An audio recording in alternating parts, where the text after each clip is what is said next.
नमस्कार, प्रणाम, हर हर महादेव।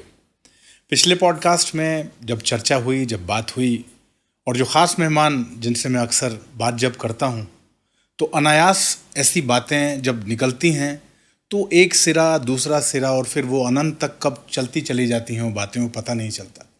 और पिछली बार जब बात हो रही थी सर से, उस वक्त हमने महादेव पर एक प्रश्न और उस पर चर्चा की और उसके बाद उसी दिन ये तय हुआ कि महादेव पर सिर्फ इतनी चर्चा या फिर कितनी चर्चा, कितनी बात की जाए।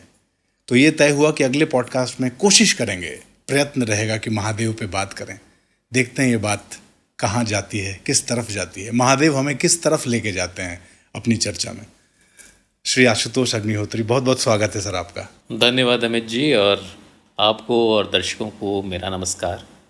और जैसा कि आपने कहा, पिछली बार जब हम लोग जीवन से जुड़े हुई बहुत सारे मुद्दों, बहुत सारे पहलुओं पर बात कर रहे थे, तो उस समय जो अंतिम बात हुई थी वो शिव पर जाकर ख़त्म हुई। और शिव पर अगर बात ख़त्म होती है तो वो बात ख़त्म हो ही नहीं सकती, और उस बात को तो फिर से शुरू होना है शिव की तरह। और इसलिए आज हम फिर यहाँ पर शिव की कृपा से शिव पर बात करने के लिए बैठे हुए हैं। और मुझे लगता है कि जहाँ चाहेंगे, जिस दिशा में चाहेंगे और जैसी चाहेंगे, बात आगे बढ़ती जाएगी। और बात कहाँ से कहाँ शुरू होगी और कहाँ ख़त्म होगी ये तो नहीं पता, लेकिन बातों के अर्थ तो होंगे और उन अर्थों से हमको जीवन के लिए नए अर्थ मिलेंगे, ऐसा मेरा विश्वास है। और आपको पता है सर, मेरे लिए एक सबसे बड़ा परम सौभाग्य क्या है? मैं महादेव की बात कर रहा हूँ आशुतोष से, और इससे बड़ा सौभाग्य कि आशुतोष स्वयं महादेव के बारे में बता रहे हैं। यानी कि अब आशुतोष की जब बात आती है, एक उनका नाम है, आशुतोष नाम से हम महादेव को जानते हैं। और मैंने आपसे उस दिन ये वायदा लिया था कि आपसे महादेव पे मेरी बात अधूरी रह गई है। ये आज पूरी हो पाएगी नहीं, ये इसकी गारंटी नहीं है, बिकॉज जैसा आपने कहा कि अनंत तक चली जाती है बात, समझ में ही नहीं आता कि उनकी बात कहीं ख़त्म हो भी पाएगी या नहीं। बट शुरुआत मेरा प्रश्न उसी से है जो आखिरी बात आपने कही थी, वहीं से मैं उस प्रश्न को आगे लेके जाना चाहता हूँ कि किस सरल और सहज रूप में हमारे जीवन में शिव हैं कि आते हैं, विद्यमान होते हैं और लोगों को यकीन नहीं होता कि आके चले भी गए तो उनको लगता है ये असाधारण बात है, इतने साधारण रूप से ये घटित हो ही नहीं सकती। हम शिव को हर पल महसूस करते हैं, लेकिन उसको नज़रअंदाज क्यों कर देते हैं? आते हैं और हमको लगता है नहीं, इतनी आसानी से तो ये मिल ही नहीं सकते। उनको पाने के लिए तो जटिलताएं हैं, उनको पाना इतना सहज और सरल नहीं है।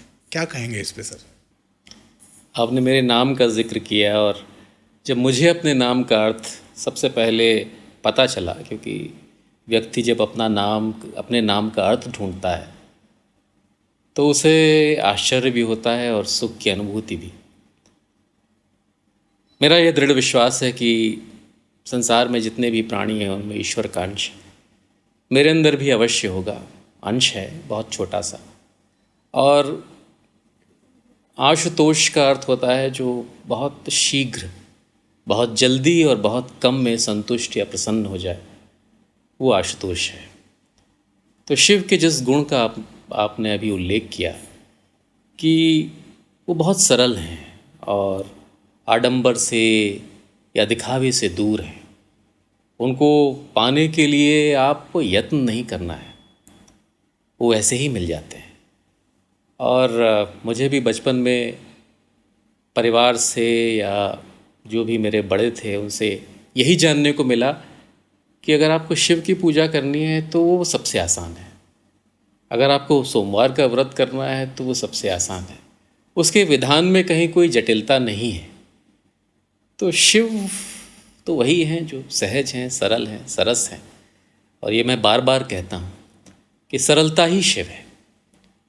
और जीवन में भी अगर हम शिव को अपना सकें तो हम अपना जीवन अधिक सरल बना सकेंगे। शिव कहाँ मिलते हैं, कैसे मिलते हैं, किन परिस्थितियों में मिलते हैं, किन को मिलते हैं? मुझे तो लगता है कि सबको मिलते हैं, हर स्थिति में मिलते हैं, हर परिस्थिति में मिलते हैं। और जैसा कि आपने कहा कि वो इतने सहज, इतने सरल हैं कि वो मिल जाते हैं, तो आपको इसलिए यकीन नहीं होता कि इतना असाधारण व्यक्ति, इतना असाधारण इतनी असाधारण ऊर्जा का स्रोत आपको इतनी सहजता, इतनी सरलता से मिल कैसे गया? तो जब भी कोई बहुत बड़ी चीज़ या बहुत असाधारण चीज़ आपको साधारण या सामान्य रूप से मिलती है तो आपको विश्वास नहीं होता। तो वही शिव के साथ होता है। तो मुझे तो लगता है कि आप अगर हम सब अपने अंदर की सरलता को पहचान सकें, जीवन की सरलता का आनंद उठा सकें, तो उसे शिव की प्राप्ति स्वतः और सहज रूप से हो जाएगी। मैं बार बार जब सोचता हूँ सर उनकी पूजा करते हुए और जब उनसे संवाद करता हूँ तो एक बात बार बार आती है कि तुम एक लोटा जल में कैसे प्रसन्न हो सकते हो। तुम कभी ये नहीं कहते कि हमें आज अलग अलग 56 भोग, जब हम कहते हैं हम अपने देवताओं को 56 भोग का भोग भी लगाते हैं, बट हम जब शिव को प्रसन्न करने जाते हैं तो हमको लगता है एक लोटा जल ही वो तो मांगते हैं हमसे। ये एक लोटा जल कितना सरल है। इस एक लोटा जल उनके लिए वो उसी में प्रसन्न है। यहाँ इस सहजता, उनकी जो प्राप्ति की सहजता है वो यहीं से तो शुरू होती है सर। मुझे तो लगता है कि आप वो जल ना भी चढ़ाएं तो भी वो प्रसन्न है। उनकी तो ये भी अपेक्षा नहीं कि आप उनको एक लोटा जल पे चढ़ाएं। लेकिन हाँ, ये तो आपकी श्रद्धा है। और मुझे लगता है कि वो पांचों तत्व से जुड़े हुए हैं और पांचों तत्व के बाहर जो एक असीम अनंत संभावना है वो शिव है। तो जल तत्व से उनका जुड़ाव है, इसलिए शायद, मुझे नहीं पता कि ये विधान क्यों है, ये क्यों किया जाता है, ये सिर्फ मेरी कल्पना है। और मैं ऐसा सोचता हूँ कि शायद चूँकि जल भी जीवन का स्वरूप है और जैसे कि बाकी 5 तत्व हैं, मतलब बाकी 4 तत्व हैं, वैसे ही जल भी जीवन का एक बहुत ही महत्वपूर्ण तत्व है। और इसलिए शिव चूँकि संपूर्ण जीवन और जीवन के बियॉन्ड, लाइफ के बियॉन्ड जो एक संसार है उसकी प्रतिमूर्ति हैं, इसलिए शायद हम सिंबॉलिज़म में उस चीज़ को उनको अर्पित करते हैं, उनको चढ़ाते हैं, क्योंकि जो आपका है वो आपको हम वापस दे रहे हैं। जो आपसे मिला है, आपसे ही जीवन मिला है, और जो भी आपने मुझे दिया है उसे किसी अंश में आपको लौटाने का सौभाग्य मिल रहा है, यही हमारे लिए बहुत है। तो शिव की जिस सरलता की आपने बात की कि बहुत कम में या सिर्फ जल चढ़ा देने मात्र से जो प्रसन्न हो जाए, वो शिव है। आप उनके स्वरूप को देखेंगे, उनके श्रृंगार को देखेंगे, तो लोगों के लिए श्रृंगार का अर्थ तो दूसरा होता है। उनके लिए तो श्रृंगार आभूषण हैं या महंगे वस्त्र हैं। शिव के लिए श्रृंगार क्या है? शिव के लिए तो भस्म भभूत श्रृंगार है। शिव के लिए तो सर्प ही हार है, और शिव के लिए तो रुद्राक्ष ही मणिमाणिक है। और जो सिर्फ एक छाल लपेट ले और उसमें इतना सुंदर लगे, वही तो शिव है।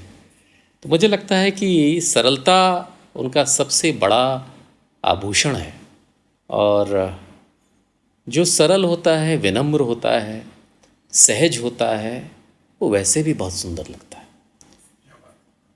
अगर आप देखेंगे किसी भी व्यक्ति से आप मिलते हैं, उसके अंदर अगर आपको ये गुण दिखाई देते हैं तो उसके अंदर का शिवत्व भी आपको कहीं ना कहीं नज़र आता है।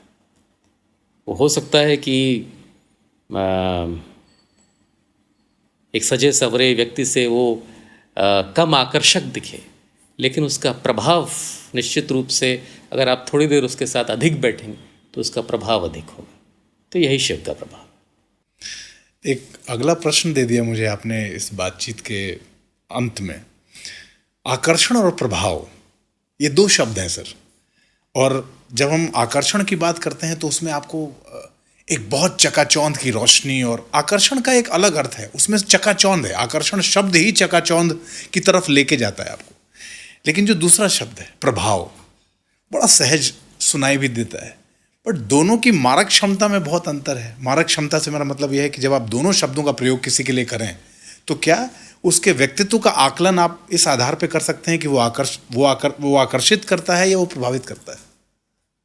बहुत ही गहरी बात है, और मुझे लगता है कि आकर्षण जो होता है वो तात्कालिक या इंस्टेंट होगा, और इमीडिएट जो किसी चीज़ को आप महसूस कर सकते हैं वो आकर्षण है। वो आकर्षण कितना स्थायी है या उसका प्रभाव कितना है, ये बाद में निर्धारित होगा। प्रभाव अधिक स्थायी होगा, या प्रभाव भी हो सकता है कि क्षणिक हो। तो इन दोनों में कहीं ना कहीं एक स्तर पर वो दोनों मिलते भी हैं और कहीं ना कहीं विरोधाभास भी है। बट मुझे लगता है कि प्रभाव अधिक गंभीर होता है, प्रभाव अधिक स्थायी होता है, और आकर्षण तो इमीडिएट है। इमीडिएट होके वो अगर बना रहता है तो बहुत अच्छी बात है, नहीं तो आप व्यक्तित्व में उन गुणों से प्रभावित होते हैं जो अधिक गहरे होते हैं, सतह के अंदर होते हैं। ये संभव है कि एक व्यक्ति आपको आकर्षित भी करे और प्रभावित भी? या बिल्कुल, इसी बात का उल्लेख मैंने अपने पिछले उत्तर में देने की कोशिश की कि कोई आपको आकर्षित करता है,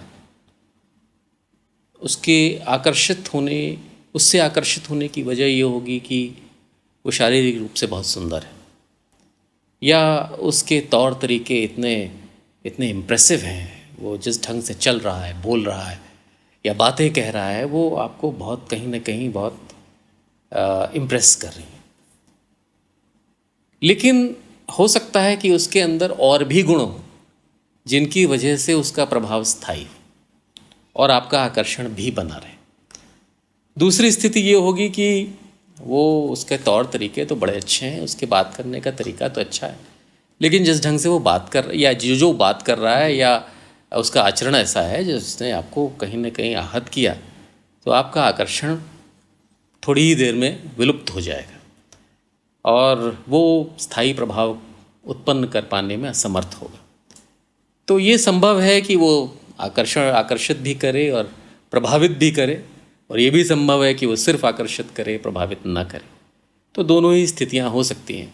बट शिव ऐसे हैं जो आकर्षित भी करते हैं और प्रभावित भी करते हैं। क्या महादेव हम लोगों को शायद अपने व्यक्तित्व से, अपनी आभा से, अपनी मौजूदगी से हमें क्या ये सिखाने का प्रयास करते हैं कि आकर्षित भी करो और प्रभावित भी?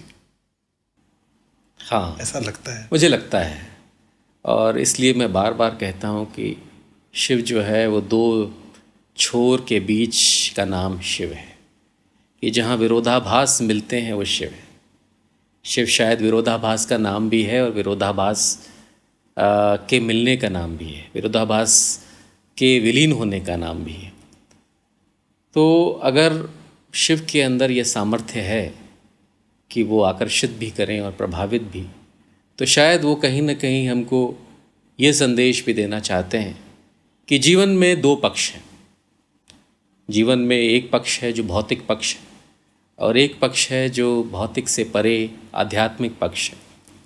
और उन दोनों पक्षों को जब आप साध के चलते हैं तब आप जीवन को समग्रता में जीते हैं। भौतिक पक्ष भी बहुत महत्वपूर्ण है। भौतिक पक्ष से संसार चल रहा है, भौतिक पक्ष से बहुत सारे लोगों की जीविका चल रही है, भौतिक पक्ष से परिवार चल रहे हैं, भौतिक पक्ष से संसार बढ़ रहा है। लेकिन भौतिक पक्ष ही काफ़ी नहीं है, क्योंकि अगर भौतिक पक्ष हावी हो जाएगा, अगर आकर्षण हावी हो जाएगा, तो आपका आध्यात्मिक पक्ष जो है वो कहीं ना कहीं छूट जाएगा, पीछे छूट जाएगा। और अगर वो पीछे छूट जाएगा तो आप एक आधे अधूरे जीवन को जिएंगे और आप अपनी उन संभावनाओं को तलाश भी नहीं कर पाएंगे, उनकी तलाश भी नहीं कर पाएंगे जो आपके अंदर ही विद्यमान है। तो इसलिए मुझे लगता है कि ये शिव का संदेश है कि भौतिक पक्ष को भी सुदृढ़ करो और आध्यात्मिक पक्ष को भी सुदृढ़ करो, दोनों के बीच में सामंजस्य पैदा करो। And be like that skylark of Wordsworth, the type of the wise who soar but never roam, true to the kindred points of heaven and home। कि आपके पांव ज़मीन पे टिके हुए हैं लेकिन आपकी आकांक्षा, आपके सपने आकाश को छू रहे हैं, और दोनों के बीच आपको उड़ना भी आता है और वापस लौटना भी आता है। तो मुझे लगता है कि शिव का निश्चित रूप से यह संदेश है, हम सबको ये प्रेरणा है कि हम अपने अंदर जो दोनों पक्षों की संभावनाएं हैं उनको पूरी तरह से उनको तलाशें और पाएं। शिव का रूप जब हम देखते हैं सर, अब जब इस चर्चा में मैं आपकी बात सुन रहा हूँ तो उनकी आकृति मेरे सामने आ रही है, और मुझे लगता है मैं उनके कौन कौन से पक्ष, उनके कौन कौन से रूप, उनके सौंदर्य को उनके सौंदर्य में जो चार चांद लगाता है, वो कौन सी ऐसी चीज़ें हैं, उनके सौंदर्य में चार चांद लगाने वाली एक चीज जो मुझे उनकी बहुत भाती है सर, वो है उनका मौन। आप शिव के रूप को जब देखते हैं, आप शिव के साधक, शिव को साधने वाले, शिव की साधना करने वाले, इनफैक्ट वो मौन वाले लोग होते हैं। और उनका एक बहुत बड़ा श्रृंगार मौन है सर। आपको लगता है वो मौन रह के, और तभी अब मुनि शब्द ही मौन से आया है। जो मौन में है वो मुनि है, वही साधु है। शिव का मौन, उनका कितना बड़ा श्रृंगार है सर। हमने पिछली बार भी जब बात की थी तो इस विषय को छूने का प्रयास किया था, the power of silence. Silence कितना पावरफुल हो सकता है, या मौन कितना प्रभावी हो सकता है, इस पे हमने बात की थी। और तब भी मैंने कहा था कि शिव को हम ध्यान के या मौन के साथ ही जोड़ते हैं। शिव को हम शिव की जब भी कल्पना करते हैं या शिव की जब भी आराधना करते हैं तो उनके उस स्वरूप की आराधना करते हैं जिसमें हम शिव को ध्यानस्थ रूप में देखते हैं, जो युगों युगों से पता नहीं किसके कल्याण का ध्यान कर रहा है। समूचे विश्व के कल्याण का ध्यान करते हुए जो मौन की साधना कर रहा है वही शिव है। और उसके ध्यान का या उसके मौन का कोई अंत नहीं। ऐसा नहीं कि उसके अंदर शोर नहीं होगा। जिसने संसार के कल्याण के लिए लोगों की आकांक्षा से उत्पन्न हुआ हलाहल पी लिया हो, उसके अंदर अशांति नहीं होगी या कोलाहल नहीं होगा या क्रंदन नहीं होगा, ऐसा तो नहीं है।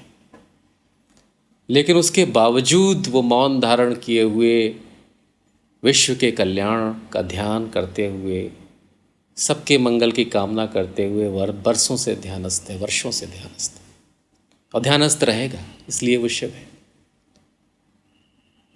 मौन हमको बहुत कुछ देता है, बहुत कुछ सिखाता है। और शिव का संदेश भी यही है कि कोलाहल से कटे हुए अपने अंदर या इस संसार के मौन को समझो, क्योंकि मौन बहुत कुछ सिखाता है। मौन स्वीकार करना सिखाता है, मौन सुनना सिखाता है। कितने लोग हैं आज जो एक अच्छे लिसनर हैं, एक तड़प सी है कि दूसरा कुछ बोला नहीं, उसकी बात खत्म हुए बिना हम कुछ बोल देना चाहते हैं। बात सुनना तो दूर या समझना तो दूर, हम उसकी बात पूरी भी नहीं होने देना चाहते। तो एक अच्छा लिसनर वही है जिसे मौन की शक्ति के बारे में पता है। आप अगर कम बोल रहे हैं तो इसका ये मतलब नहीं है कि आपको बोलना नहीं आता। आपको ये पता है कि कब, कितना, किससे, कैसे, क्यों बोलना है, क्योंकि आपको शब्दों की सामर्थ्य पे भी यकीन है और आपको मौन की संभावनाओं के बारे में भी पता है। और शब्दों के बीच में, दो शब्दों के बीच में भी आप देखेंगे एक स्पेस होता है जिसे शायद मौन भरता है। और जहाँ शब्द ब्रह्म है, अगर शब्द ब्रह्म है तो मौन शिव है। और इस ब्रह्म और शिव के सफल संयोजन से ही अर्थ पैदा होता है। मुझे तो लगता है कि अगर अर्थ प्रभावी है, आपकी बात पूरी तरह आप तक पहुंची है और उस बात ने आपको कहीं ना कहीं हिलाया है या प्रेरित किया है, उठाया है, तो वो तभी संभव है जब शब्द और मौन दोनों साथ मिलकर आप तक पहुँचे। और वो तब होगा जब आपने पूरी बात सुनी है, पूरी बात समझी है, अपने शब्दों को ठहर कर उनको शब्द बनने दिया है, उसके भीतर के मौन को मुखर होने दिया है। अगर ये सब संभव हुआ है तब आपकी बात का अर्थ है और उस अर्थ का प्रभाव है। इसी बात में आगे पिछली चर्चा में आपने कहा भी था, जो एक चीज़ जिसको हमने थोड़ा टच भी किया था, पूर्वाग्रह से ग्रसित होना। आप जब तक पूरा सुनेंगे नहीं तब तक आप पूर्वाग्रह से ग्रसित ही रहेंगे। ऐसा हुआ होगा, ऐसा ही कहेगा, ऐसा ही कहा जाना है। पूर्वाग्रह से ग्रसित होना भी एक आज के समय का एक बड़ा आचरण है, जो आचरण अब लोगों में फैलता जा रहा है। पेशेंस नहीं है, संयम नहीं है, किसी को सुनने की सहनशीलता नहीं है, उसके बातों को बर्दाश्त करने की सहनशीलता नहीं। तो अगर आप ये करते हैं और आपको अपने आप को शिव भक्त कहते हैं, तो दोनों चीजें तो नहीं हो सकती। दोनों चीजें तो एक साथ नहीं हो सकती सर। या तो आप मौन में हैं और या आप अधीर हैं। इनमें से कोई एक जो है वो शिव के साथ नहीं है। अगर आप शिव के भक्त हैं तो आप अधीर नहीं हो सकते। अगर आप शिव के भक्त हैं तो आप शोर नहीं कर सकते। अगर आप शिव के भक्त हैं तो आप किसी से घृणा ही नहीं कर सकते। आप स्वीकार करना जानते हैं, जो जैसा है उसे स्वीकार करने की सामर्थ्य शिव देते हैं। अब शिव ने सर्प को अगर अपने गले में डालकर उसे आभूषण की तरह रखा, उन्होंने यह अपेक्षा नहीं की कि जो सर्प है वो अपनी प्रकृति छोड़ दे। उन्हें तो यह विश्वास है कि सर्प भी उनके सानिध्य में आएगा तो वैसा ही करेगा जो विश्व के कल्याण में होगा।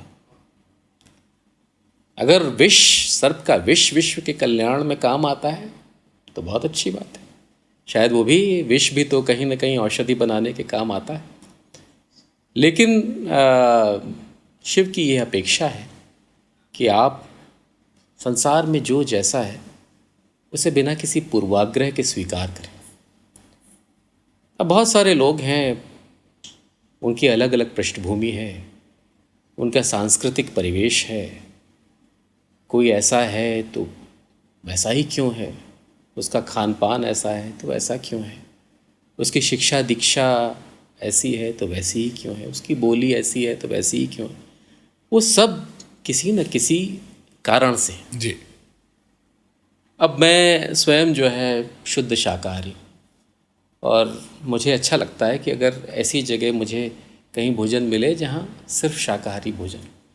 लेकिन कहीं न कहीं मुझे इस बात को भी स्वीकार करना चाहिए कि बहुत सारे लोग हैं जिनकी ऐसी पृष्ठभूमि है, जिन्होंने बचपन से शायद मांसाहार को ही अपनाया है, और वो भौगोलिक स्थिति के कारण हो सकता है या सांस्कृतिक कारणों से हो सकता है। तो इसलिए मुझसे यह अपेक्षा है कि मेरे अंदर ये सहनशीलता होगी कि मैं उनके उस जो भी उनकी सांस्कृतिक जिस तरह की उनके रीति रिवाज हैं या जिस तरह के जीवन शैली, उसको मैं वैसे ही स्वीकार करूँ। तो बिना किसी पूर्वाग्रह के, बड़ा मुश्किल होता है बिना किसी पूर्वाग्रह के किसी चीज़ को स्वीकार कर लेना या किसी व्यक्ति को स्वीकार कर लेना, क्योंकि मुझे लगता है कि बहुत सारा संघर्ष इस वजह से है संसार में, क्योंकि पूर्वाग्रह बहुत सारे, और पूर्वाग्रहों को दूर करने की या पूर्वाग्रहों से जूझने की कोई ईमानदार कोशिश नहीं करना चाहता। अपने आसपास ही देख लीजिए, अपने परिवार में ही देख लीजिए, अपने मित्रों के साथ ही देख लीजिए, एक छोटी सी घटना आपके मनमानस को कचोटती रहती है। आप भूल नहीं पाते। आप भले ही ऊपर से दिखावा करें कि नहीं कोई बात नहीं, छोटी सी बात है, हो गई, कोई बात नहीं, लेट्स मूव ऑन, कहने को कह देते हैं let's move on. But move on करने के लिए आपका बहुत बड़ा दिल चाहिए, और उस दिल के अंदर ये चाहिए कि आपने स्वीकार कर लिया कि ठीक है, वो जो उसकी प्रतिक्रिया थी वो किसी वजह से होगी, तात्कालिक होगी। हो सकता है उस समय वो भी किसी समस्या से जूझ रहा हो, उसका रिस्पांस अगर आपको पसंद नहीं आया तो उसे भी शायद पसंद ना आया हो। लेकिन हो सकता बहुत सारी चीज़ें इस तरह से मुझे लगता है कि बातचीत के माध्यम से या पूर्वाग्रह को दूर करने की ईमानदार कोशिश से दूर की जा सकती है।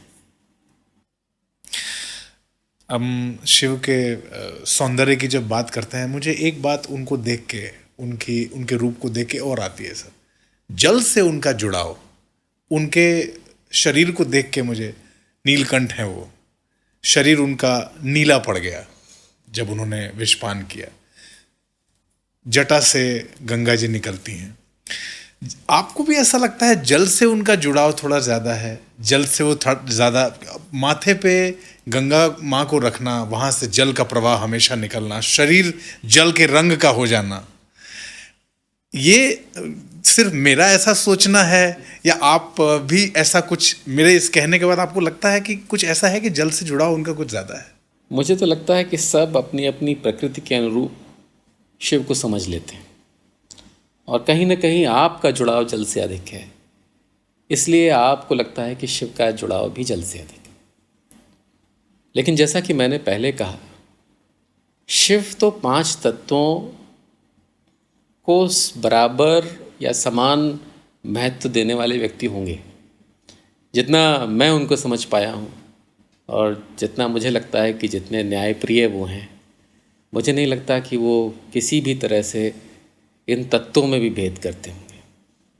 जब उन्होंने व्यक्ति में, देव में, देवताओं में, असुरों में, सुरों में किसी में भेद नहीं किया, वो रावण के भी प्रिय रहे और राम के भी प्रिय रहे, तो मुझे नहीं लगता कि वो तत्वों में भेद करते होंगे। लेकिन आपने, मुझे लगता है कि आपका जल तत्व से विशेष लगाव है, और मेरा भी है। मुझे भी जल तत्व से विशेष प्रेम है, क्योंकि जल कहीं ना कहीं आध्यात्मिकता से जुड़ा हुआ है। वाटर एलिमेंट जो है वो बोलते हैं कि इमोशंस और स्पिरिचुअलिटी से जुड़ा हुआ तत्व है, लेकिन उनका जुड़ाव तो अग्नि से भी है, उनका जुड़ाव तो पृथ्वी से भी है, उनका जुड़ाव तो आकाश से भी है, उनका जुड़ाव तो सबसे है। और जो सबसे जुड़े हो के भी किसी से ना जुड़ा हुआ हो, वही शिव है। जो इस संसार में है भी और फिर भी कैलाश में बैठा हुआ, दूर इस संसार से असंपृक्त है, वही शिव है। तो शिव बहुत असाधारण है। इतना साधारण होके इतना साधारण हो जाए कि वो बहुत असाधारण हो जाए, वही शिव है। तो मुझे तो यही लगता है कि शिव को अपने अपने तरह से कोई भी समझ सकता है, और यह अधिकार या यह सामर्थ्य उन्होंने सबको दिया है। इस बातचीत में मुझे लगता है बहुत सारे ऐसे आयाम हैं जो हमने पहले तय नहीं किया था सर कि हम इस पे बात करेंगे, और आपने कहा भी था कि अमित जी इसको ऐसे जाने देंगे जब जैसे शिव हैं, इसको वैसे ही जाने देते हैं।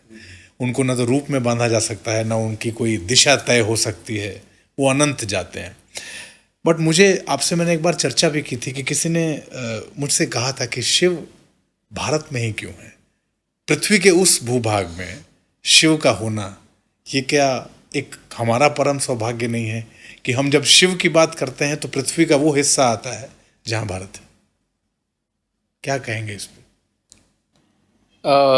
इस पर मुझे लगता है कि हम लोगों ने इस बात को हल्के से पहले भी छुआ है, और मेरा यह विश्वास है कि प्राचीन मंदिरों का या प्राचीन देवस्थलों का बहुत गहरा विज्ञान है, आध्यात्म का भी बहुत गहरा विज्ञान है, और वैसे ही देशों की जो भौगोलिक स्थिति है वो किसी न किसी रूप से विज्ञान से जुड़ी हुई है। शिव, भारत देवभूमि है।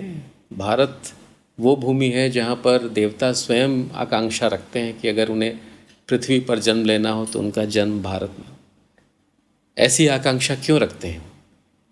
ऐसी आकांक्षा इसलिए रखते हैं कि इसमें अवश्य ऐसे ईश्वरीय तत्व हैं या शिव की पूरी कृपा इस पुण्य भूमि पर है, जिस वजह से इसकी प्राण चेतना एक दूसरे स्तर की है।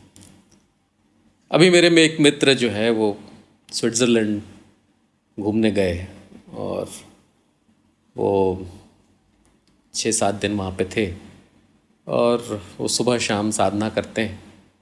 तो मैंने पूछा कि तुम्हारे पास तो बहुत साधना करने के लिए बहुत समय था।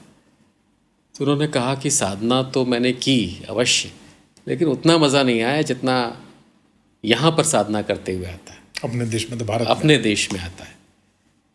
तो फिर इस बात ने भी मुझे ये सोचने के लिए विवश किया कि जब आप साधना भी करते हैं तो उस साधना में सिर्फ मौन का या साधना का महत्व नहीं है, आप कहाँ बैठकर साधना कर रहे हैं, स्थान का महत्व। इस स्थान का महत्व भी है। क्योंकि साधना तभी संपूर्ण होगी या पूरी तरह से प्रभावी होगी जब यूनिवर्स या पूरा ब्रह्मांड या पूरी कायनात आपके साथ मिलकर साधना कर रही। तो मुझे लगता है कि जो कंसंट्रेशन कॉस्मिक एनर्जी का भारतवर्ष में है वो और कहीं है नहीं, और अगर है तो मुझे पता नहीं, लेकिन उसकी अनुभूति कम से कम मुझे यहाँ कई जगह पर महसूस होती है। अगर आप ज्योतिर्लिंग जहाँ जहाँ हैं वहाँ जाते हैं और उन मंदिरों में थोड़ी देर बैठते हैं तो आपको सॉलिडिफाइड एनर्जी की अनुभूति तो होती है। If you are in a position to receive it then you can feel it instantly. तो वो बात तो है, और आपने खुद ही कहा कि भारत में ही शिव हैं और शिव ही भारत हैं, तो ये तो बहुत बड़ी बात है। और इसलिए तो हमें अपने देश पर गर्व करने का और की एक और वजह है हमारे पास कि इस देश में शिव है। शिव को सबसे प्रिय कौन है सर? शिव का सबसे प्रिय आपकी वो कविता, मुझे आजीवन मुझे लगता है उस कविता को मैं जब भी मैं शिव को सोचता हूँ तो मुझे नंदी की वो कविता ज़रूर याद आती है जो आपने लिखी। आप जब शिव को देखते हैं, शिव के आसपास जो उनके साथ बैठे हैं, माँ बैठी हैं, उनके दोनों पुत्र बैठे हैं, बट उस पूरी तस्वीर में जो साथ में लोग हैं, साथ में जो जीव जंतु आपको दिखते हैं, आपकी जो सोच जाती है, आपको लगता है शिव को सबसे प्रिय कौन है? सबसे ज़्यादा शिव किसको प्रेम करते हैं? जो उनका ध्यान कर रहा है उस समय वो उनके साथ है और वही सबसे ज़्यादा प्रिय है। अगर मैं शिव का ध्यान कर रहा हूँ तो मुझे लगता है कि वैसे तो मैं सोच के ही ध्यान नहीं कर रहा हूँ कि शिव मुझे अपना प्रिय समझें, और किसी तरह की अपेक्षा नहीं है इसलिए वो ध्यान है। मैंने कभी इस दृष्टि से सोचा नहीं सच में कि जो भी वो उनके स्वरूप का ध्यान करते हुए उनके साथ जो हैं या जिनको वो धारण किए हुए हैं उनमें से उनका प्रिय कौन है, मैंने कभी सोचा नहीं। मुझे आपने चूँकि ये पूछा है इसलिए मुझे लगता है कि सभी उनके प्रिय होंगे और समान रूप से प्रिय होंगे, क्योंकि अगर अपने प्रियजनों में भेद कर सकता कोई व्यक्ति तो वो शिव कैसे होगा? तब तो वो सामान्य मनुष्य होगा। हम लोग कर सकते हैं भेद अपने आसपास के लोगों में, कोई ज़्यादा पसंद हो सकता है, कोई कम पसंद हो सकता है। इसलिए मैंने पहले तत्वों में भी कहा कि मुझे नहीं लगता कि उनका कोई तत्व प्रिय होगा या विशेष रूप से प्रिय होगा। उसी तरह मुझे उनके साथ के लोग, उनके भक्तों में कोई विशेष अधिक प्रिय होगा या कोई कम प्रिय होगा, मुझे नहीं लगता। मुझे लगता है कि जो ब्रह्मांड की इतने बड़े विरोधाभास में सामंजस्य बैठा सकता है वो अपने अंदर के इन पूर्वाग्रहों को तो कम से कम दूर करने की सामर्थ्य रखता ही होगा कि वो सामान्य रूप से सबको प्रिय समझे और सबको अपनी कृपा का समान रूप से अधिकारी समझे। ये मेरा मानना है। सर, आपने अपनी कविताओं में, अपनी लेखनी में, अपनी रचनाओं में शिव के स्वरूपों का जो वर्णन किया है, और ये बात मैं जब भी आपसे मिलता हूँ तो पूछता हूँ कि जब आप उनको लिखते हैं, उनकी कल्पना करके लिखते हैं, तो क्या उस वक्त आपकी रचनाओं से ऐसा लगता है जैसे वो आपके सामने बैठे हैं, आपके सम्मुख खड़े हैं, आप उनको देख रहे हैं? आपने अपनी कविताओं में बहुत बार शिव को अलग अलग रूपों में, आप एक कोई ऐसी कविता जो आप लिखते वक्त आपको लगा कि हाँ, इसमें मैं उनके उस पूरे स्वरूप का वर्णन संपूर्ण कर पाया हूँ, ऐसी कोई कविता आप जो सुनाना चाहें जो आपने लिखी है? सर, ऐसी किसी कविता की लिखने का सामर्थ्य तो मेरे अंदर है नहीं जो उनके सारे स्वरूपों को कविता के अंदर समेट दे, या जिसके बाद मुझे लगे कि अब कुछ शेष नहीं रहा। ऐसी कविता जिस दिन लिख पाया उस दिन तो पता नहीं क्या होगा। मुझे नहीं लगता कि ऐसी कविता संभव है जो शिव को पूरी तरह से समेट ले। लेकिन हाँ, शिव से या शिव के स्वरूपों पर या शिव से जुड़ी हुई बातों पर कुछ कविताएं लिखी हैं और मुझे लिखकर अच्छा लगता है। और एक कविता है जिसमें जो अभी तक हम बात कह रहे हैं उसको रेखांकित करती है, वही बात बोलती है जो शायद हम लोग बातें कर रहे हैं कि अमृत की चाह में जब जब होगा मंथन, अमृत की चाह में जब जब होगा मंथन, निकलेंगे असंख्य रत्न कामधेनु कल्प वृक्ष, उनको स्वीकार करने चले आएंगे सहर्ष देव और अदेव। मगर अमृत का संधान बिना विष की संभावना के संभव ही नहीं, और विष भी ऐसा जो समाप्त कर दे जीवन के समस्त चिन्ह, उस विष को करने ग्रहण न देव आएंगे न अदेव। उसे पी सकने की शक्ति और सामर्थ्य तो सिर्फ तुम में है महादेव। तुम ही तो हो जो युग युगों से साधना में लीन, गंगा को जटाओं में बांधे, सर्पों का श्रृंगार कर भस्म भभूत लपेटे, हिम शिला पर जमाए आसन, करते आए हो करते जाओगे इस संसार के कल्याण का ध्यान। हे शिव, तुम कर्पूर वर्ण के कारण नहीं, सत्य करुणा और त्याग के कारण किसी भी कल्पना से अधिक सुंदरतम हो, किसी भी कल्पना से अधिक सुंदरतम। आपकी इन्हीं कविताओं से जब मैंने कहा कि ऐसा लगता है शिव सम्मुख बैठे हैं या आप शिव को सामने देख रहे हैं। और अब से कुछ देर पहले मैंने पूछा कि उनको सबसे प्रिय कौन है। जब मैं आपकी एक कविता जब भी सुनता हूँ, आपका वो वीडियो देखता हूँ या आपसे जब सुनता हूँ, तो मुझे लगता है कि शिव के सबसे प्रिय कौन है, इसका आपने उत्तर दिया कि उनको सब प्रिय हैं, बट उनको सबसे ज़्यादा प्रेम करने वालों में नंदी हैं, उनको सबसे ज़्यादा मानने वालों में, उनकी साधना में बैठे। वो कविता मैं जब भी अब उस कविता की बात करते हुए मेरे रोंगटे खड़े हो रहे हैं। मैं चाहता हूँ सर वो कविता आप एक बार ज़रूर सुनाएं, जो नए लोग जुड़ रहे हैं जिन्होंने अब तक वो कविता नहीं सुनी। ज़रूर। ये बात आपने बहुत अच्छी की कि शिव को तो सभी प्रिय है, लेकिन बिना किसी अपेक्षा के प्रतीक्षा में साधनारत जो है वो नंदी है। उसे तो सिर्फ इस बात की आकांक्षा है कि उसे महादेव के दर्शन भर हो जाए, दरवाज़ा खुले और उसके सामने उसके प्रभु, उसके महादेव सामने हो, उसके सामने हो। बस इसलिए वो हाथ जोड़े, पैर मोड़े, वर्षों से प्रतीक्षारत है।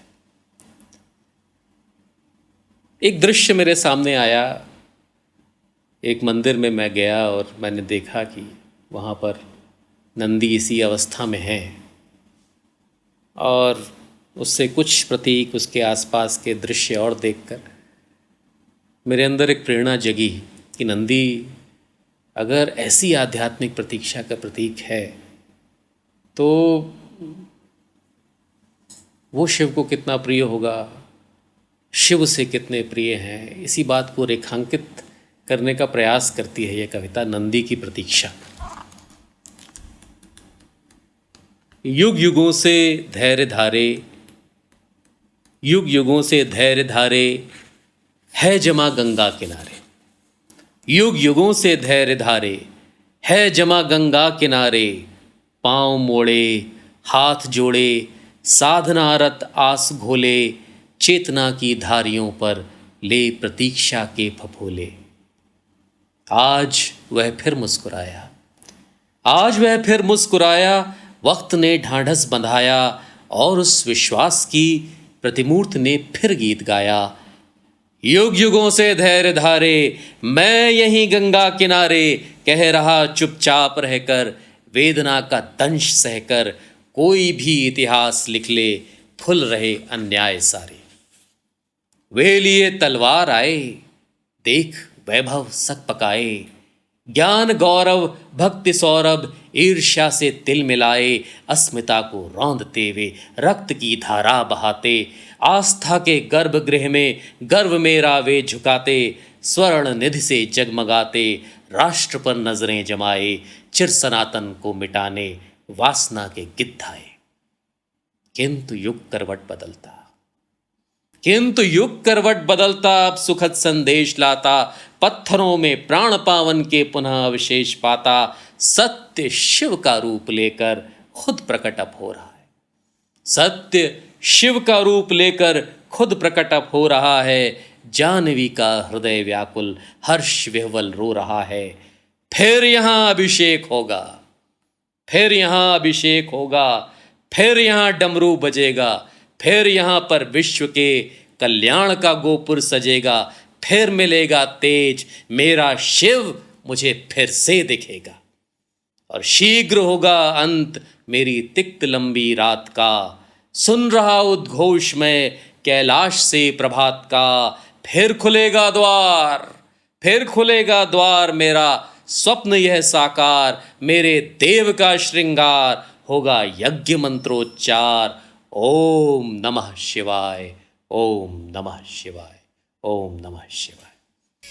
आप, मुझे लगता है सर, जितनी बार ये कविता का पाठ करेंगे, मुझे ये कविता हर बार एक नए रूप से नई लगती है। और तभी मैंने कहा कि इस कविता को सुन के ऐसा लगता है कि नंदी उनको बहुत प्यार करते हैं, नंदी उनको बहुत प्रेम करते हैं। हमने शिव के स्वरूपों की बात की और अर्धनारीश्वर उनका जो स्वरूप है, उस समाज के लिए एक बहुत बड़ा संदेश है। हम अर्धनारीश्वर के रूप में महादेव की पूजा करते हैं, और वो एक कितना बड़ा संदेश है इस समाज के लिए, ये विश्व के लिए, कि पुरुष और नारी, माँ और बाबा एक ही शरीर में एक साथ विद्यमान है, एक साथ उपस्थित है। बट ये अनफॉर्चुनेटली कुछ समय में ऐसा हुआ है कि दोनों ने एक प्रतिस्पर्धा में एक दूसरे को से ऊपर अपने आप को दिखाने की दौड़ में कहीं हम ये अर्धनारीश्वर का स्वरूप भूल गए, महादेव का। वो स्वरूप क्या सीधा संदेश पहुंचाता है समाज तक, जिसको समाज भूलता जा रहा है सर? बिना प्रकृति और पुरुष दोनों के संयोजन के जीवन की उत्पत्ति संभव ही नहीं। और जैसा कि आपने खुद कहा, शिव के अंदर ही शक्ति है, और शिव शक्ति के मिलन से ही जीवन और संसार चलता है। शिव का अर्धनारीश्वर स्वरूप जो है वो बहुत दिव्य प्रेरणा देता है, और बहुत गूढ़ संदेश भी है उसमें जीवन और समाज के लिए, कि स्त्री और पुरुष दोनों एक दूसरे के लिए बहुत आवश्यक हैं और एक दूसरे के पूरक भी हैं। प्रतिस्पर्धी तो बिल्कुल नहीं, प्रतिस्पर्धी तो हो ही नहीं सकते, क्योंकि आधा पुरुष और आधी नारी दोनों मिलकर पूरा शिव बनाते हैं, और दोनों मिलकर ही पूरा जीवन, पूरा समाज बना सकते हैं। तो किसी तरह की प्रतिस्पर्धा होना दोनों में, मुझे नहीं लगता कि किसी तरह का कोई विरोधाभास है या किसी प्रतिस्पर्धा की आवश्यकता है। दोनों ही एक दूसरे के लिए बहुत आवश्यक है, और दोनों मिलकर किन संभावनाओं को की प्राप्ति कर सकते हैं, ये अगर दोनों मिल जाएंगे तभी पता चलेगा। तो इसलिए मुझे लगता है कि शिव का जो अर्धनारीश्वर स्वरूप है वो जीवन के लिए और समाज के लिए बहुत गहरा संदेश देता है। वो ये देता है कि आपके अंदर का जो कोमल तत्व है, आपके अंदर का जो स्त्रीत्व है, आपके अंदर की जो सृजन शक्ति है, वो आपका एक पक्ष है। और सबके, हर पुरुष के अंदर एक स्त्री होती है और हर स्त्री के अंदर एक पुरुष होता है। हो सकता है कोई स्त्री पुरुष प्रधान स्त्री हो और कोई पुरुष जो है वो स्त्री प्रधान पुरुष, ये संभव है, ये मनोविज्ञान भी इसको मानता है। और बहुत सारी परिस्थितियाँ होती हैं जहाँ पर कौशल्या पिता की तरह उनका आचरण हो सकता है, और दशरथ का आचरण माँ की तरह हो सकता है। उनकी प्रतिक्रिया जो है, एक पिता की प्रतिक्रिया कभी किन्हीं किन्हीं अवस्थाओं में एक माँ की तरह हो सकती है, और माँ की प्रतिक्रिया पिता की तरह हो सकती है। तो वो इस वजह से है कि आप ही के अंदर एक स्त्री है और आप ही के अंदर एक पुरुष है। तो हर व्यक्ति शिव है, लेकिन वो शिव बनेगा तब जब वो अपने अंदर की स्त्री और पुरुष का समायोजन कर सकेगा, उनके बीच सामंजस्य बैठा सकेगा। और अगर ऐसा बैठा लेता है तो वो एक आदर्श व्यक्ति बनता है, और एक आदर्श समाज की रचना करने में समर्थ होता है। फिर कहीं पर वो किसी तरह का संघर्ष, एक दूसरे को नीचा दिखाने की प्रतिस्पर्धा, वो कहीं होगी ही नहीं। दोनों मिलेंगे तो सृष्टि होगी, सृजन होगा, साहित्य होगा, संस्कृति होगी, प्रगति होगी, उत्कर्ष होगा, उन्मेष होगा, हर्ष होगा। और दोनों के बीच में प्रतिस्पर्धा रहेगी तो विनाश होगा, संघर्ष होगा, विरोधाभास होगा।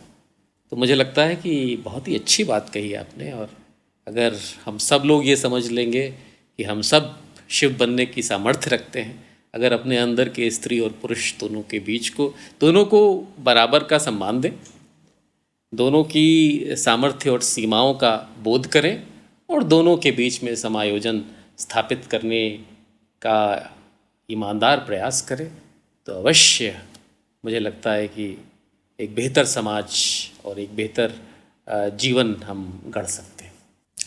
शिव ने हमें अनुशासन भी सिखाया है सर। शिव का अनुशासन जिस पे चर्चा हम लोग करते रहते हैं, बट माँ का सम्मान, माँ की उतनी ही इज्जत, माँ उनके लिए आज भी वो स्थान।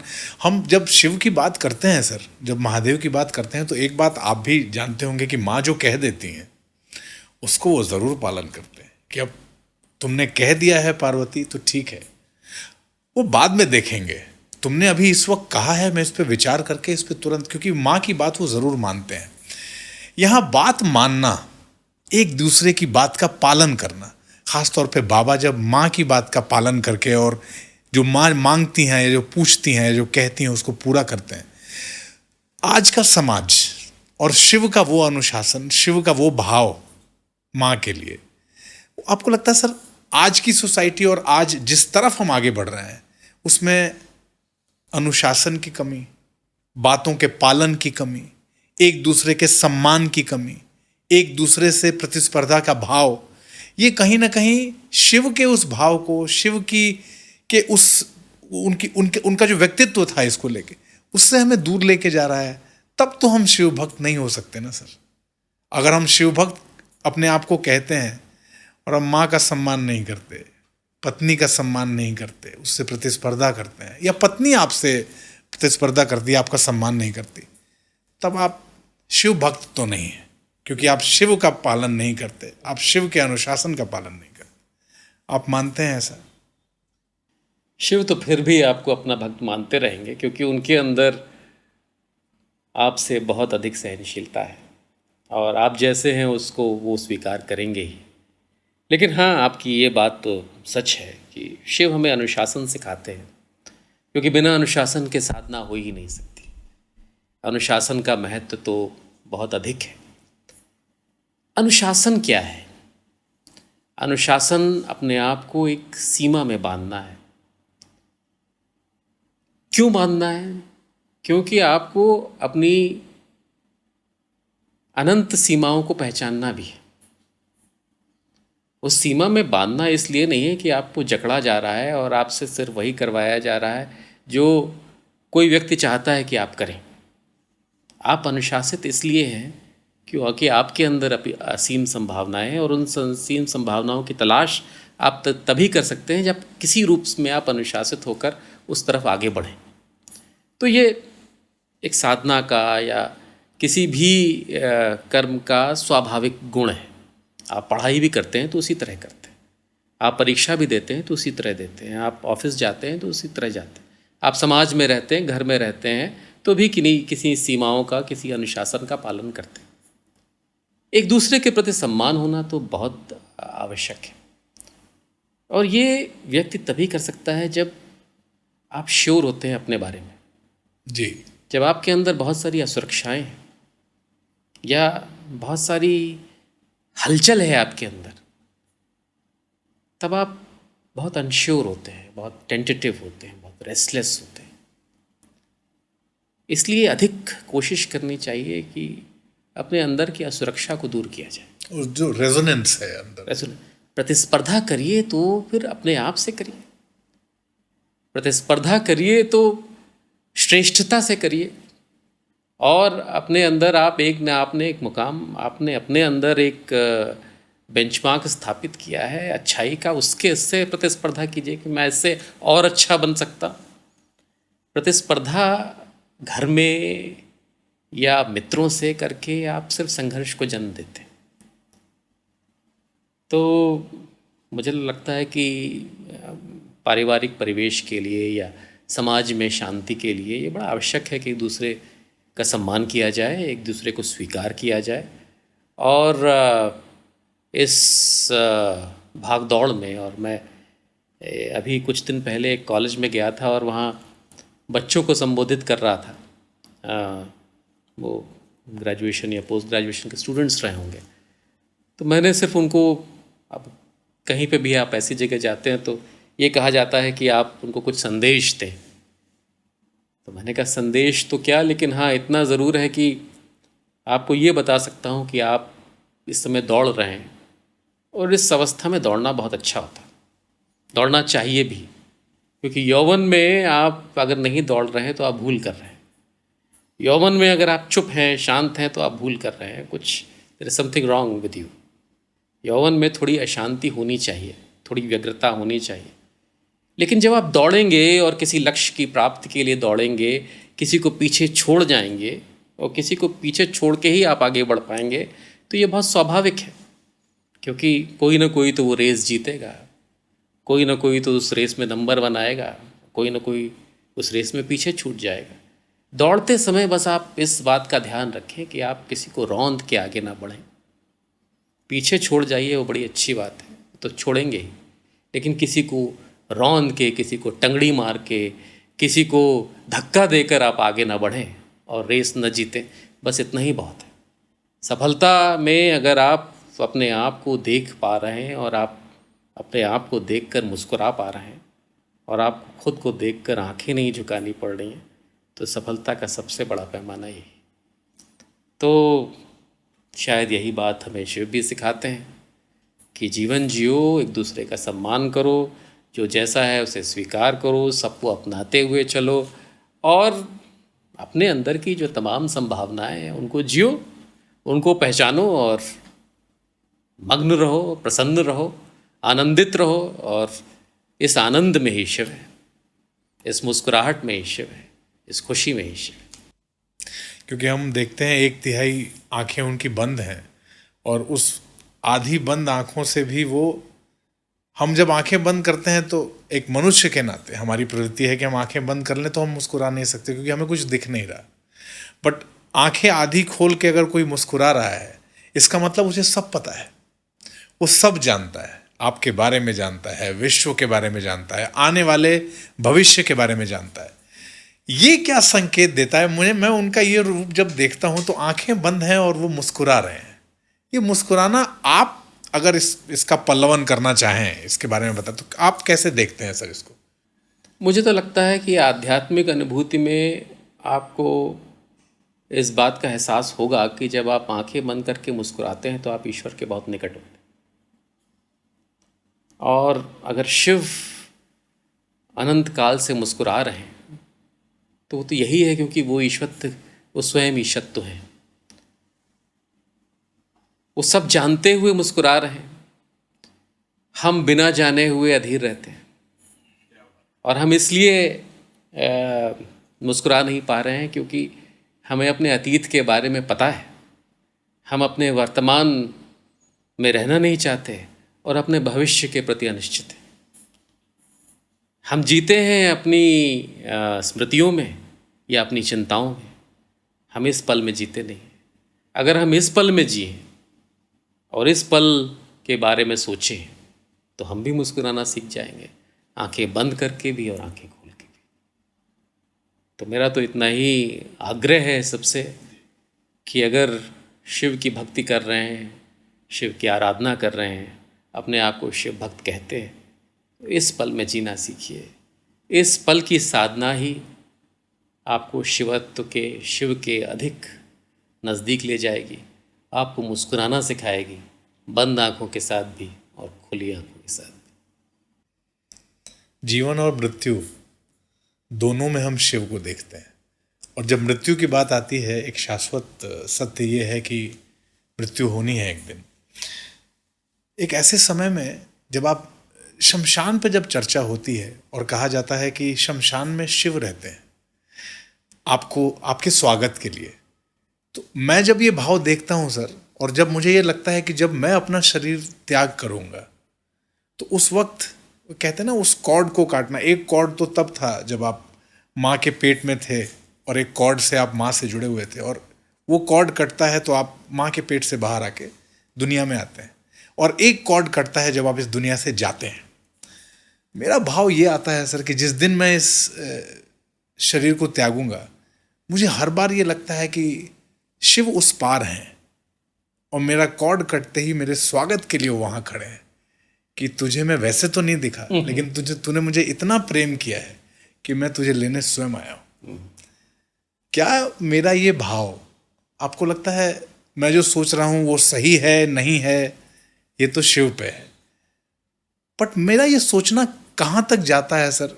और कई बार सोचते सोचते मैं विलीन हो जाता हूँ, मेरे आंखों से आंसू गिरने लगते हैं कि तुम खड़े हो मेरे स्वागत के लिए, तुम आओगे मुझे लेने। ये भाव क्या है सर?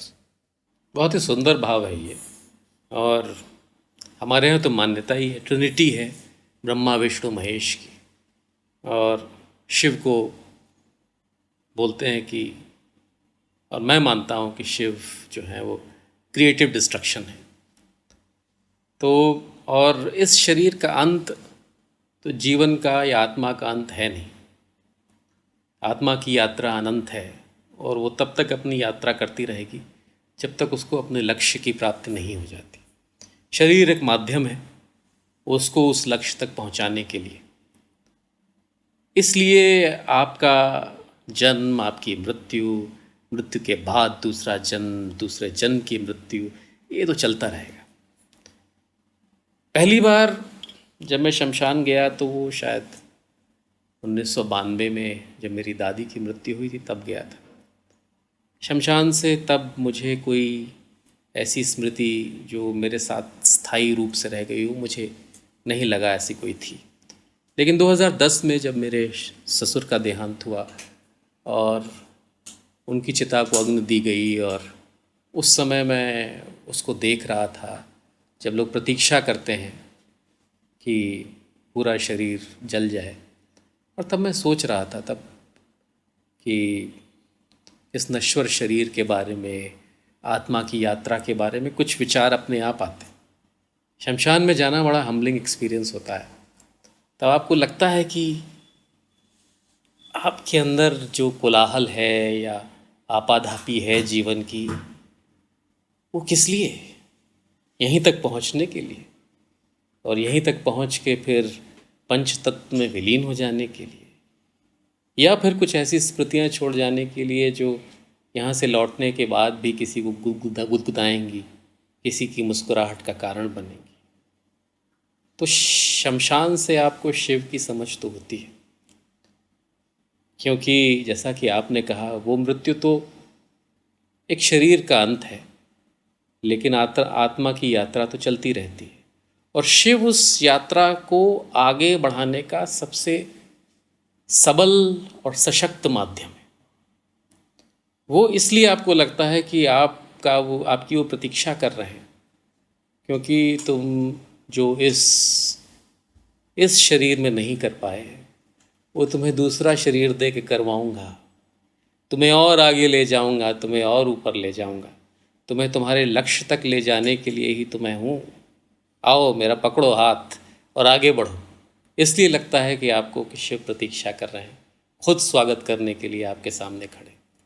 तो बहुत ही सुंदर बात है। मृत्यु तो शरीर की होती है, और ये बात तो हमारी मान्यता में बहुत बहुत अंदर तक रची बसी है, और बचपन से ही हम लोग सुनते आए हैं।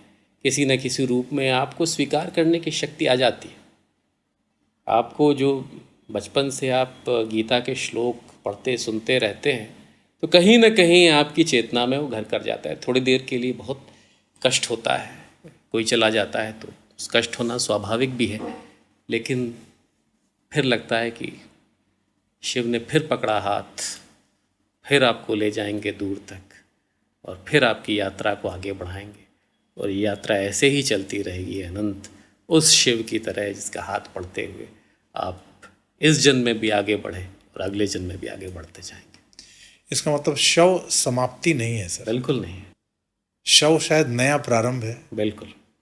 आप जब शव के रूप में हो जाते हैं। बिल्कुल वही शव। देखिए, हम लोगों ने बात की थी पंच तत्व से कि जल तत्व अधिक प्रिय है या क्या, तो मुझे लगता है कि ये शरीर पांचों तत्वों में फिर से मिला, वो फिर से शिव, वो शव फिर से शिव बना और फिर आगे बढ़ा, और जीवन और आत्मा की यात्रा अनंत रही।